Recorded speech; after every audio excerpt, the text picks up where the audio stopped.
అసలు చిన్నారి జ్ఞానేశ్వరి ఎక్కడుంది? 5 రోజులుగా తోట, అడవి జల్లెడ పడుతున్న ఆచూకీ దొరక్కపోవడానికి కారణమేంటి? డాగ్ స్క్వాడ్ సైతం ఎందుకు చేతులెత్తేసింది? తుని చిన్నారి జ్ఞానేశ్వరి మిస్సింగ్ కేసు ఇప్పుడు కోస్తా తీరంలో పెను సంచలనంగా మారింది. టెక్నాలజీ ఉంది, పోలీసు బలగాలు ఉన్నాయి, క్లూస్ టీమ్స్ కూడా అక్కడే ఉన్నాయి. అయినా సరే 5 రోజులుగా ఆ చిన్నారి జాడ దొరకడం లేదు.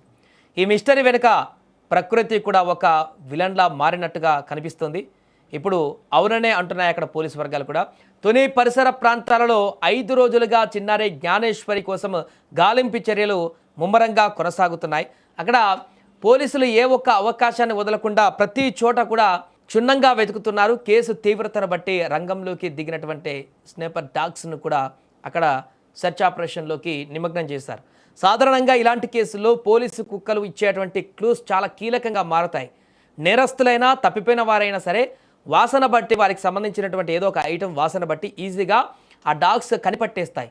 ఈ కేసులో మాత్రం ఆ డాగ్ స్క్వాడ్ కూడా ఏమీ చేయలేకపోతుంది. దానికి ప్రధాన కారణం ఈ 5 రోజుల్లో అక్కడ కురిసినటువంటి భారీ వర్షం. సో అందుకే అక్కడ పోలీస్ డాగ్స్ కూడా ఆ యొక్క ఆనవాళ్ళని పట్టలేకపోతున్నాయి అనేటువంటి ఒక సమాచారం అక్కడి నుంచి మనకు తెలుస్తుంది. ఎందుకంటే వెల్ ట్రైన్డ్ డాగ్స్ని అక్కడ దించారు.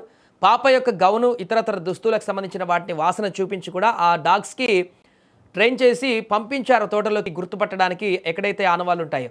కానీ ఇవి కూడా జాడ దొరకబట్టలేనటువంటి పరిస్థితి ఏర్పడింది. దానికి ప్రధాన కారణము తప్పిపోయినటువంటి 2 రోజులు వరుసగా నాన్ స్టాప్గా అక్కడ భారీ వర్షం కురిసినట్టుగా చెప్తున్నారు. ఈ వర్షం కారణంగానే ఈ యొక్క భూమిలో మొత్తం కూడా ఆ యొక్క వాసన మారిపోయి ఆ కుక్క ఈ యొక్క ట్రైన్డ్ డాగ్స్ కూడా వాటిని పసిగట్టడానికి ఇబ్బందిగా ఉంది అన్నటువంటి ఒక సమాచారం కూడా తెలుస్తుంది. సాధారణంగా వర్షం పడినప్పుడు నేలపైన ఉన్న వాసనలు పూర్తిగా మనకు చేంజ్ అయిపోతుంటాయి. అంతకుముందు వరకు ఉన్నటువంటి వాసనలు కూడా కొట్టుకుపోయి వర్షం పడడం ద్వారా వచ్చినటువంటి ఒక కొత్త ఫ్లేవర్ స్మెల్ అనేది అక్కడ వస్తుంటుంది. గాలిలో తేమ పెరగడం వల్ల స్నేపర్ డాగ్స్ స్మెల్ను గుర్తించేటువంటి అవకాశం చాలా తక్కువగా ఉంటుందంటూ చెప్తున్నారు. ఈ అడ్డంకి వల్లే డాగ్ స్క్వాడ్ కూడా చిన్నారి ఎటువైపు వెళ్ళిందనేది కరెక్ట్గా పసిగట్టలేకపోతున్నట్టుగా కనబడుతుంది.